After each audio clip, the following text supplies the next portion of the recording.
Hey friends, myself Vikram, and in this video we are going to discuss about an SME IPO which name is Airflow Rail Technology. Okay, so basically इस IPO की जो GMP है अभी वो फाड़ू चल रही है, master blaster चल रही है। एक तरह से आपका पैसा ये डबल कर सकती है। ठीक है, तो इस IPO की जो भी डिटेल है, जैसे कि फंडामेंटल हो गया, फाइनेंशियल हो गया, बेसिक डिटेल हो गई, कंपनी करती क्या है, IPO कब खुल रहा है, कब क्लोज होने वाला है, कब अलॉटमेंट होने वाला है, किस कैटेगरी में अप्लाई करें कि आपको ये IPO अलॉट होने के चांसेस आपके बढ़ जाए, सारी डिटेल आपके साथ शेयर करूंगा। और एंड में आपको ये बताऊंगा कि किस कैटेगरी में अप्लाई करना है, क्यों करना है, और अप्लाई करना भी है या फिर नहीं करना। ठीक है, चलिए वीडियो को शुरू करते हैं। देखिए, IPO की बेसिक डिटेल बता देता हूँ। यहाँ पे कंपनी का जो इश्यू साइज है वो 91 CR का, यानी कि 91 करोड़ का है। प्राइस बैंड जो यहाँ पे कंपनी ने तय किया गया वो 133 से 140 का। ठीक है, ये प्राइस बैंड है, इस पर आपको अप्लाई करना पड़ेगा। वैसे कट ऑफ प्राइस भी अप्लाई करेंगे तो 140 से आपको ये अलॉट हो सकता है। ठीक है, कंपनी का जो IPO है वो ऑलरेडी खुल चुका है और क्लोज होने वाला 15 तारीख को। ठीक है, अलॉटमेंट 16 को, रिफंड 17 को और 18 को यहाँ पे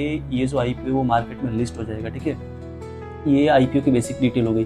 अब कंपनी की बेसिक डिटेल की दोस्तों यहाँ पे बात करें तो कंपनी सिंपली करती क्या है, तो लाइक दोस्तों, अगर आपने कभी कोई ट्रेन देखी हो तो जैसे कि जो ट्रेन का डब्बा होता है उसके जो बाहर के सारे पार्ट्स होते हैं, जैसे कि व्हील हो गया, विंडो हो गया, बैटरी बैग्स हो गया, या फिर और भी कुछ चीज़ें, जैसे कि जो हमारा डब्बा है उसके ऊपर की रूफ हो गया, वो तो डब्बे के बाहर के जो भी पार्ट्स है वो सारे यहाँ पे ये कंपनी मैन्युफैक्चरिंग का काम करती है। ठीक है, इतना क्लियर है। उसके अलावा क्या करती, तो डब्बे के अंदर जो भी हमारा फर्नीचर होता है वो भी बनाने का काम करती है। फर्नीचर में हमारे ये लाइटिंग हो गई, उसके अलावा जो एक तरह से कह सकते हैं कुर्सियाँ होती है जिसपे आप बैठते हो, या फिर लाइटिंग, और क्या बगल में सीट, हाँ, तो जो सीट होती है या फिर कुर्सी होती है जिस पर आप बैठते हो वो मैन्युफैक्चरिंग करने का भी यहाँ पे ये कंपनी काम करती है। ठीक है, तो मोटा मोटा मैंने दो काम बताए। रेलवे सेक्टर में आपको इसके रोलिंग स्टॉक बनाती है। रोलिंग स्टॉक यानी कि जो हमारी बोगीज होती है उसके बाहर के जो भी पार्ट है, जैसे कि व्हील हो गया, विंडो, वो मैन्युफैक्चरिंग करती है। सेकंड, जो हमारे फर्नीचर का काम करती है ये कंपनी। ठीक है, कोई भी डब्बे में लाइक लाइटिंग हो गया,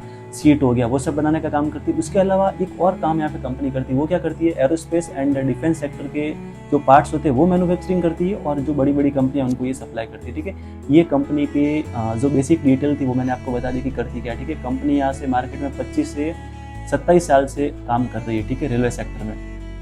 तो ये कंपनी की बेसिक डिटेल हो गई कि भाई airflow rail technology limited company आखिर करती क्या। ठीक है, अब फंडामेंटल बता देता हूँ कि कंपनी का फंडामेंटल कैसे। कंपनी का पी रेशियो जो चल रहा है, अभी चल रहा है 10, जो कि लिस्टिंग के बाद मेरे हिसाब से बढ़ जाएगा। ठीक है, तो पी रेशियो 10 का, कंपनी की ROE 30 की और 25 की ROC, और कंपनी का जो पैट मार्जिन है वो 14% है। तो ये जो मैंने आपको फंडामेंटल बताए, एक तरह से कह सकते हैं कि अच्छे फंडामेंटल है। ROE अच्छी, ROC अच्छी, पी रेशियो एकदम बैलेंस है, कोई इतना हायर वैल्यूएशन पे IPO नहीं ला रहे। हाँ, लेकिन कंपनी पे थोड़ा बहुत डेट है जो कि रेलवे सेक्टर की कंपनी और होना जायज़ भी है। ठीक है, तो फंडामेंटल कंपनी के ओवरऑल एकदम अच्छे हमें नजर आ रहे हैं। ठीक है, फाइनेंशियल की बात करें तो रेवेन्यू, प्रॉफिट और एसेट्स तीनों में साल दर साल अच्छी बढ़ोतरी हमें देखने को मिली। देखिए, 2023 में इनका जो रेवेन्यू यहाँ पे 95 CR का था, वो 2025 में बढ़ के 200 करोड़ के ऊपर का हो गया। ठीक है, यानी कि अच्छी ग्रोथ हमें देखने को मिली। 2 साल में जो इनका रेवेन्यू था वो डबल हो गया। ठीक है, देखिए एक्यूरेट बताऊं तो 2023 में 95 CR का रेवेन्यू, 2024 में 120 CR का रेवेन्यू, और 2025 में 190 CR का रेवेन्यू। ठीक है, उसके बाद एसेट्स की बात करें, 162 करोड़ के एसेट्स थे 2023 में, जो कि 2025 में बढ़ के यहाँ पे 250 करोड़ के ऊपर के हो गए। ठीक है, यानी कि एक तरह से एसेट्स में भी तगड़ी ग्रोथ हमें देखने को मिली। ठीक है, प्रॉफिट की बात करें तो प्रॉफिट 2023 में 1 करोड़ का, ओनली 1 करोड़ का प्रॉफिट था। ठीक है, सिंगल डिजिट में, जो कि 2025 में बढ़ के यहाँ पे 26 करोड़ हो गया। तो प्रॉफिट में एक तरह से बहुत अच्छी ग्रोथ हमें देखने को मिली। ठीक है, तो फाइनेंशियल भी कंपनी के ओवरऑल हमें यहाँ पे नजर आते, अच्छे नजर आते। बट सेम चीज़ यहाँ पे भी नज़र आ रही, जो फंडामेंटल में नज़र आ रही थी, बोरोइंग। कंपनी का जो डेट है वो 2025 में 60 करोड़ का है। ठीक है, तो कंपनी पे हाँ थोड़ा डेट है। मेरे हिसाब से IPO का जो पैसा आएगा वो डेट चुकाने में ये लोग यूज़ करने वाले डेफिनेटली। तो कंपनी पे हल्का फुल्का डेट है, बाकी फाइनेंशियल और फंडामेंटल दोनों ही कंपनी के बहुत अच्छे। ठीक है, ये यहाँ पे फंडामेंटल, फाइनेंशियल और बेसिक डिटेल यहाँ पे कंपनी की हो गई। अब मैं आपको ये बताता हूँ कि ये जो पैसे यहाँ पे कंपनी ले रही है 91 CR इन्वेस्टर से, वो लगाने वाली कहाँ है, ऑब्जेक्टिव क्या है, यूज़ कहाँ करने वाली इन पैसों को। तो सिंपली दोस्तों ये क्या करेंगे कि सबसे पहले ये करने वाले यहाँ पे डेट पेमेंट के लिए। ठीक है, जो कंपनी पे डेट है वो 6 करोड़ डेट रिपेमेंट में यूज़ करेंगे, और कैपिटल एक्सपेंडिचर के लिए ये लोग यूज़ करने वाले 13 करोड़, यानी कि जो नई मशीनरी है वो परचेज करने के लिए 13 करोड़ यूज़ करने वाले, और जो 60 करोड़ है वो वर्किंग कैपिटल के लिए यूज़ करने वाले, और बाकी का जो फंड है वो जनरल कॉर्पोरेट के लिए यूज़ करने वाले। तो जो ये मोटा मोटा हो गया कि आपका भाई पैसा जो है वो यूज़ कहाँ हो रहा है, ठीक है। उसके अलावा दोस्तों बात करते हैं आईपीओ के जीएमपी की कि आईपीओ की जीएमपी क्या चल रही है दोस्तों। 120 के आसपास की जीएमपी चल रही है 120 की, यानी कि एक तरह से आप ये कह सकते हैं कि अगर आप इसी आईपीओ में 1 लाख रुपए लगाते तो आपको जो प्रॉफिट होगा वो 1,20,000 का होगा, डबल नहीं हो रहा है, डबल से भी ज़्यादा का प्रॉफिट हमें यहाँ पे देखने को मिल रहा है, ठीक है। तो डेफिनेटली जीएमपी एक तरह से मार्केट में फटी हुई है, ब्लास्ट है भाई जीएमपी का, इस आईपीओ का।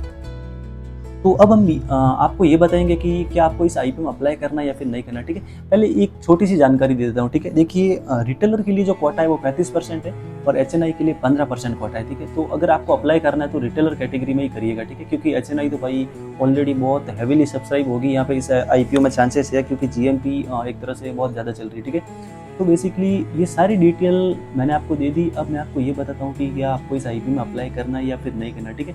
देखिए दोस्तों, जो भी डिटेल हमने देखी, फंडामेंटल, फाइनेंशियल, कंपनी की जीएमपी, सारे ही यहाँ से एक तरह से कह सकते हैं बैलेंस है या फिर अच्छी है, ठीक है। तो ये सब हम नज़र रखते हुए एक तरह से कह सकते हैं कि इस आईपीओ में थोड़ा रिस्क लेके लिस्टिंग गेन के लिए अप्लाई किया जा सकता है, ठीक है। ये आईपीओ आपका जो पैसा है वो डबल यहाँ पे कर सकता है, ठीक है।